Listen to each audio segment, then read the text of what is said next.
Bismillahirrahmanirrahim. Hilfu al-Fudul. Setelah perang Fijar mereda, kehidupan penduduk Mekah pelan-pelan berjalan normal kembali. Pasar-pasar mulai buka dan para pendatang dari daerah lain juga nampak berdatangan. Peperangan yang baru saja meletus di pasar Uqats telah mereka lupakan.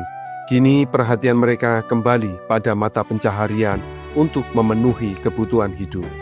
Ketenaran Mekah menarik perhatian seorang pedagang dari pelabuhan Yemeni. Ia datang dengan membawa berbagai barang dagangan untuk diperjualbelikan di Mekah sekaligus ziarah ke Ka'bah. Nampaknya nasib sial menimpa pedagang yang satu ini.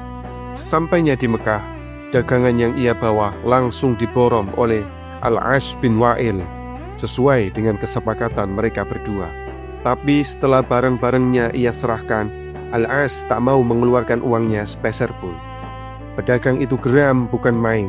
Dia merasa telah dikhianati habis-habisan oleh kabar yang mengatakan bahwa Mekah adalah tempat paling menguntungkan untuk berdagang.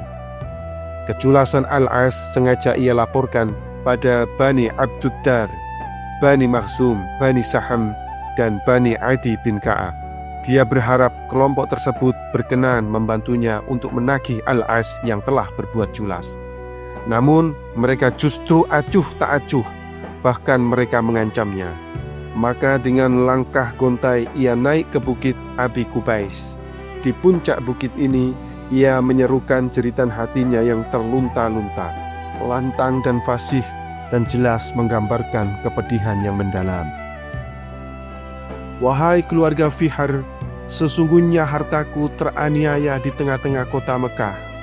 Ia jauh dari rumah dan hartanya. Ia sedang melakukan ikhram, yang kusut rambutnya belum melaksanakan umrohnya. Wahai orang-orang yang berada di antara Hijr Ismail dan Hajar Aswad, tolonglah ia, karena sesungguhnya tanah suci, tanah haram, hanya berhak ditempati oleh orang-orang yang sempurna dalam kemuliaannya, dan tidaklah tanah suci menjadi tempat bagi orang-orang jahat dan pengkhianat. Begitu mendengar syair itu, Zubair bin Abdul Muthalib yang berjiwa patriotik sontak berdiri. Dia langsung memanggil golongan Mutayyibin yang terdiri dari Bani Hashim, Bani Muthalib, Asad bin Abdul Uzza, Zuhra bin Kilab, dan Tayyim bin Marrah. Zubair berkata kepada mereka, "Mengapa semua ini dibiarkan begitu saja?" Untuk menyikapi peristiwa memalukan itu, akhirnya pada bulan Dzulqa'dah digelarlah sebuah pertemuan di rumah Abdullah bin Jud'an. Di rumah salah seorang sesepuh Quraisy ini diresmikan beberapa kesepakatan.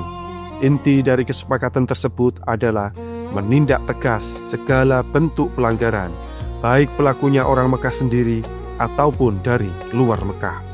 Hal ini dimaksudkan agar kezaliman tidak merajalela di kota Mekah. Di samping itu, perjanjian tersebut juga bertujuan agar semua pihak yang dizalimi mendapatkan haknya kembali. Ketika sumpah itu digelar, Nabi Muhammad SAW kecil juga hadir di sana. Hal ini terbukti dari sabda beliau yang diriwayatkan oleh Ibnu Ishaq. "Aku beserta paman-pamanku telah menghadiri suatu perjanjian yang diadakan di kediaman Abdullah bin Jada'an. Jika dibandingkan dengan sumpah itu, maka aku tidak lebih berbangga diri seandainya memiliki hewan yang terbaik sekalipun. Seandainya aku di masa Islam diperintah untuk mentaatinya, niscaya akan kutaati." Setelah perjanjian itu disepakati, mereka segera pergi ke rumah Al-As untuk mengambil barang-barang dagangan orang Zubaidi yang dikhianatinya. Akhirnya dengan bantuan beberapa orang yang memprakarsai perjanjian inilah pedagang itu bisa mendapatkan haknya.